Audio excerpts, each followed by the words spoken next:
Nous reviendrons sur les statuts antagonistes et apparentés de la critique et de la traduction chez Benjamin. Toujours est-il que nous avons ici un grand penseur de la traduction qui n'est pas un grand traducteur. L'inverse est plus fréquent. Mais qui plus est, sa pensée de la traduction n'est nullement fondée sur son expérience de traducteur. Il y a un abîme chez lui entre le traduisant et le philosophe de la traduction. Il faut s'interroger sur cet abîme. Certains croient pouvoir réfuter ces écrits théoriques sur la traduction sous prétexte que ces traductions n'en sont pas l'illustration. Telle n'est pas notre position. Cependant, nous nous demandons quel rapport la vision de la tâche du traducteur a avec elle qui prévaut dans la correspondance. Comment peut-on à la fois qualifier la traduction d'activité productive et improductive, lui assigner des fins messianiques et déclarer qu'elle a nécessairement un air d'absurdité? Cette contradiction doit se retrouver certainement dans la tâche du traducteur et renvoyer à une contradiction propre, non à Benjamin, mais à l'essence de la traduction. La tâche du traducteur, un prologue. La tâche du traducteur est le prologue d'une traduction de Baudelaire faite par l'auteur. Plus précisément, il s'agit d'une retraduction partielle des Fleurs du Mal. Or, curieusement, ce n'est ni dit nulle part dans le prologue. Celui-ci traite exclusivement de la traduction en général, même s'il sous-tend qu'il ne s'agit que de la traduction poétique ou littéraire. D'ordinaire, les prologues d'une traduction, s'ils veulent avoir une portée plus générale ou théorique, traitent de la traduction qu'ils introduisent. C'est même une loi du genre. Pensons à Humboldt avec l'Agamemnon d'Eschyle, à George avec les Fleurs du Mal, à Bonnefoy avec Hamlet de Shakespeare, à Mesconic avec le Chant des Chants. Partout, toujours, lorsqu'un traducteur souhaite préfacer son travail, il se réfère à la traduction de l'œuvre qu'il a traduite. Rien de tel chez Benjamin. Cela est trop inhabituel pour ne pas être délibéré et indique la volonté de produire un autre type de discours sur la traduction. Dira-t-on qu'il s'agit d'un essai ou, comme le suggère Todorov, d'un manifeste? Non. Il ne s'agit même pas d'une théorie comme le discours de Schlemmerer qui, lui, est un essai systématique sur la traduction. Surtout le champ de la traduction. Ce n'est pas un essai, car Benjamin entend énoncer des vérités qui n'ont pas le caractère hypothétique et provisoire des pensées d'un essai. Ce n'est pas un manifeste qui énoncerait les principes nouveaux de traduction. Ce n'est pas une théorie qui étudierait systématiquement la structure de l'acte de traduire dans toutes ses dimensions. Ni essai, ni manifeste, ni théorie. Ce texte n'a pas en outre l'indépendance de ses formes. Il est en position de prologue.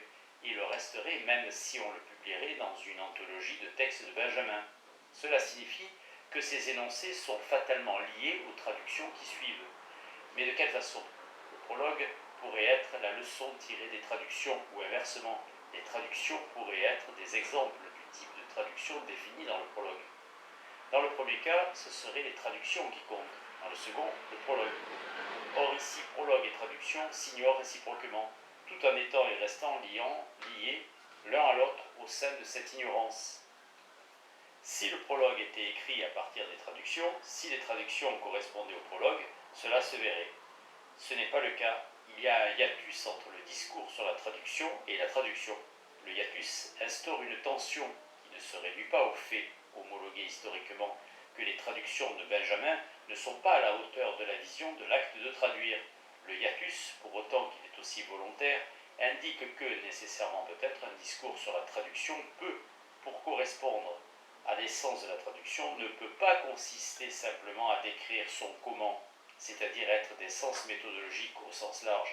Il indique qu'il existe un abîme qui ne doit pas être ignoré entre l'expérience et la pensée de la traduction. Mais peut-être signale-t-il aussi une limite décisive de la pensée de la traduction chez Benjamin, tenant à sa philosophie du langage. Ainsi nous voilà devant le paradoxe d'un prologue ne parlant pas de ce dont il est prologue, et qui se pose comme un pur discours sur la traduction éloignée de toute empiricité, de toute référence à des exemples. Benjamin avait sans doute pensé à ce type de texte quand il travaillait sur Proust. Nous avons vu qu'il y avait renoncé, comme si par ce chemin, celui d'un discours empirique et en exemplifiant sur la traduction, on ne pouvait rien apprendre ni sur la traduction ni sur l'œuvre. Benjamin était parfaitement capable d'écrire à ce niveau empirique qui caractérise la plupart des textes sur la traduction. Il a fait dans ses critiques, qui sont souvent très concrètes, comme par exemple son commentaire des affinités Finité élective de Goethe. Pourquoi ne l'a-t-il pas fait ici? Le paradoxe rebondit si l'on considère le titre du prologue, la tâche du traducteur. Car dans ce texte, il est bien peu question du traducteur, mais plutôt de la traduction. Partout où le mot traducteur apparaît, nous pourrions le remplacer par celui de traduction. Les textes d'Armand Robin, de Valéry, de Bonnefoy sur la traduction présentent des ébauches consistantes d'une réflexion sur le traducteur. Ici, le prologue n'a pas de rapport à ce qu'il prologue, et le titre pas de rapport à ce dont il est le titre. Cette non-correspondance paradoxale du titre et du prologue et des traductions nous renvoie à la tension existante entre la problématique de la traduction et celle du traducteur, à la problématique de l'expérience de la traduction et celle de la pensée de la traduction. Traducteur et traduction. Essayons d'expliciter cela à partir de l'horizon platonicien. Cet horizon, de fait, est implicite dans la tâche du traducteur et explicite dans maints autres textes de Benjamin. Celui-ci pense dans l'horizon de la tradition platonicienne, ce qui ne veut pas dire qu'il reste inféodé stérilement à cette tradition. De quelle manière peut-on parler d'une tension? La réponse est évidente si l'on considère la définition courante de la traduction qui en fait un acte de translation transparente du sens. La traduction, pour parvenir à cette transparence, devrait être, pour ainsi dire, sans sujet, car le sujet viendrait déformer le procès de la traduction. Reconnaître, par exemple, la marque du traducteur dans une traduction passe pour une tare qui affecte sa fidélité et sa vérité. De là toute une psychologie du traducteur, comme être voué à l'effacement. En tant qu'impératif posé au traducteur, l'effacement signifie littéralement qu'il ne doit pas être pour que la translation puisse s'effectuer, pour que la traduction puisse être, ou plutôt que son seul être est celui d'une pure fonction, celle d'effectuer le passage embellissant du sens. Partout où le traducteur apparaît, c'est d'une manière négative. Il est ce qui menace l'accomplissement de la traduction. Traduttore, traditore. De toutes les trahisons que le traducteur commet, la plus grande et la plus patente est celle qu'il commet envers la traduction même. Nous sommes ici dans un espace d'oblitération frappant. Au fait que la traduction ne doive pas paraître avoir été faite par quelqu'un correspond également le fait qu'elle ne doive pas apparaître comme traduction. À l'auto-oblitération du traducteur répond l'auto-oblitération de la traduction. Et comme cette double auto-oblitération est évidemment impossible, surgit une tension, car la traduction est bien une traduction, non un original, et elle est bien l'œuvre, l'opération d'un sujet. Dans l'horizon platonicien, celui du transfert du sens, elle n'est considérée ni comme traduction, ni comme opération d'un sujet, si bien qu'il faut choisir ou la traduction ou le traducteur. De cette alternative paradoxale, il n'est pas facile de se libérer. Dans la traduction traditionnelle, du traducteur jaillissent erreur, infidélité, déformation. Il ne suffit pas d'affirmer que le rôle de la subjectivité traduisante est essentiel en tant qu'opératrice de choix, d'interprétation, de modulation, car c'est ce rôle d'intervention qui est en question. Et pourtant, que serait une traduction sans ces opérations? De là une problématique incommode. N'importe quelle analyse d'un texte traduit y révèle l'agir d'une subjectivité, mais cette subjectivité se manifeste avant tout par sa négativité. En même temps, il est clair que son agir ne peut se réduire à cette négativité. En intitulant son texte « La tâche du traducteur » et non « La tâche de la traduction », Benjamin pointe le fait que la subjectivité traduisante est un moment essentiel de la traduction. Mais comme on va le voir, la tâche de ce traducteur n'est aucunement éthique pour lui. Il laisse ce moment totalement impensé, suivant en cela une longue tradition. Expérience de la traduction et pensée de la traduction. Revenons en quelques mots sur la structure traditionnelle et encore régnante du discours, théorique ou non, sur la traduction. Ce discours, à partir de prémices de base et de définitions a priori, tente à se réduire d'une part à des préceptes techniques et d'autre part à des descriptions empiriques. Si la traduction est transfert du sens, il s'agit seulement de savoir comment opérer ce transfert. Cela se laisse formaliser jusqu'à un certain point. Le comment est une méthode. Le discours traditionnel sur la traduction est fondamentalement méthodologique. Plus, il n'y a méthode de traduction que dans l'horizon de la définition platonicienne, et dans cet horizon, tout discours sur la traduction est obligatoirement méthode.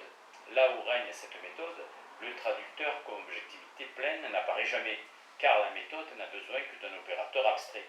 Or, ce discours méthodologique a ceci de particulier, qu'il colle à son objet. La traduction, comme transfert du sens, produit un discours qui, lui, est homogène, qui peut s'articuler en principes, règles, normes, présenter ces exemples.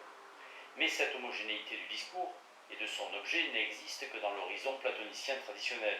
Elle connaît les mêmes limites. Dès que nous posons que la traduction est encore autre chose que le transfert du sens, le discours sur la traduction cesse d'être méthode, parce que se pose la question de sa finalité. Pourquoi la traduction? Et de son objet. Que traduit-on? Où doit-on traduire? Dès qu'il cesse d'être méthode, collant à un objet prédéfini, un hiatus s'ouvre entre la traduction, son expérience, et le discours sur la traduction. Ce discours ne peut ni le régir ni l'éclairer, et cela crée une tension et un paradoxe. Tension entre l'expérience de la traduction et le discours sur la traduction, car celui-ci ne peut ni la déterminer, encore qu'il puisse l'orienter, ni l'analyser totalement. De là le paradoxe que l'essence de la traduction apparaisse davantage dans des réflexions non concrètes et non pragmatiques, comme on le voit avec Goethe et toute une tradition, même s'il est clair que la dimension d'exemple ne peut être éliminée d'un discours sur la traduction. Nous pouvons énoncer des principes régulateurs pour la traduction de la lettre, mais ces principes ne sont pas méthodiques. Entre l'espace du principe et l'acte de traduire existe un obscur espace de choix où interviennent la subjectivité et l'inconscient. Le discours ne peut ni toucher à cet espace, ni explorer cette région où la traduction s'est accomplie dans ses mouvements essentiels. Il n'est donc pas homogène à l'expérience de la traduction. La tâche du traducteur manifeste avec force cette tension et ce hiatus, et il est en un sens naïf de dire « mais le prologue et le texte ne correspondent pas ». Car de toute façon, un tel hiatus existe toujours. Le renoncement à un quelconque discours méthodologisant indique en creux que la tâche du traducteur va questionner la théorie platonicienne de la traduction. Et en vérité, elle va le faire au nom d'un hyper-platonisme. Le titre. Nous avons déjà touché au contenu de ce titre, mais non à son langage. Il nous faut revenir à l'allemand. Die Aufgabe der Übersetzer, ce qui se traduit très littéralement par la tâche du traducteur. Tâche, traducteur. Le titre pose implicitement que le traducteur a une tâche, et une tâche spécifique. Et tout le texte est la réponse à la question « Quelle est la tâche spécifique du traducteur ?» Sous-entendu, il y a une note polémique et critique. Il faut distinguer la vraie tâche du traducteur de celles qui sont ou fausses ou secondes. Que le traducteur ait une tâche spécifique, nous verrons que cela implique au moins deux choses.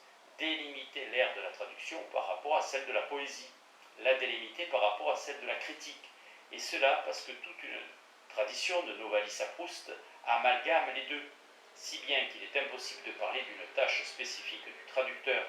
Le titre du texte annonce donc une délimitation critique. Cette délimitation porte sur la tâche du traducteur. Mais la tâche du traducteur, ne la connaît-on pas depuis longtemps? Pourquoi y revenir? Si Benjamin juge nécessaire de le faire, c'est qu'il veut la redéfinir. Le titre du texte annonce donc une redéfinition critique de la traduction. De quelle sorte est cette redéfinition? La tradition a depuis longtemps défini la tâche du traducteur comme étant celle d'opérer le fidèle transfert des œuvres d'une langue à une autre. Soumis à la loi de la fidélité, le traducteur est nanti d'une responsabilité. Qui dit tâche dit responsabilité, devoir. Mais Benjamin entend par tâche autre chose. Tâche en allemand c'est Aufgabe.